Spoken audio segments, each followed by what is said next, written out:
A limit controller lets us set upper and lower boundaries for the range of any float controller, such as rotation around a single axis.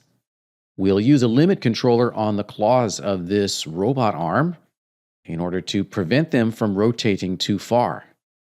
Now I've set this up and oriented the pivot points of these two claw objects so that their Y rotations are symmetrical. The same Y rotation value will rotate the two objects in opposite directions. So we don't have to worry about creating two animation tracks or somehow reversing the sign of one track and making it the negative value of the other. All I did was rotate the pivot points. To illustrate, I'll go to the Move tool and go into Local Reference Coordinate System, and we can tumble around in the perspective view. We can see that the y-axis of one claw is pointed in the positive y-axis of the world, and the y-axis of the other claw is pointed in the negative y-axis of the world. If we select them both with the Control key, go over to the Rotate tool, switch it to Gimbal Reference Coordinate System, which is the true rotation reference coordinate system, and finally, set it to Use Pivot Point Center over here. Now, finally, we can rotate these both around Y, and we can see that they rotate opposite directions, even though they have the same rotation value.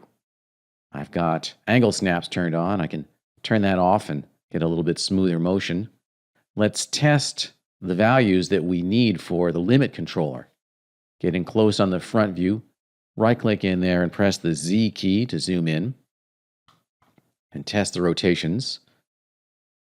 It looks like the maximum rotation we'll want is 25 degrees, and the minimum, let's say -5 degrees. Okay, now we have the information we need, and we can go ahead and assign the limit controller. Select one of them, go over to the Motion panel, open up Assign Controller, open up Rotation, select Y Rotation, and click Assign Controller.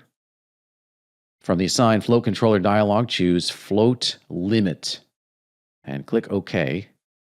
The Properties dialog opens up. The upper limit will be 25. The lower limit, -5. We can close the Float Limit dialog box. If we ever need to get it back, we can double-click on Y Rotation. And now let's test it. Rotate that object, and it can only go in a certain limited rotation range. Even if we go beyond 25, it won't actually rotate that far. All right, that's pretty cool. We can finish up by assigning that same controller to the other claw object so that they always rotate symmetrically. Right-click on the Y Rotation track and choose Copy. Go over to the other object. In the Assign Controller rollout, open up Rotation and choose Y Rotation. Right-click and choose Paste. We get a pop-up dialog box asking if we want to paste as a copy or an instance. We want to paste as an instance if we want them to move together. Click OK.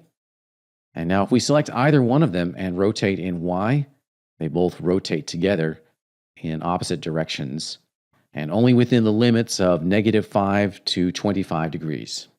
That's how we can use a float controller to set upper and lower boundaries on any floating point track, such as a single rotation channel.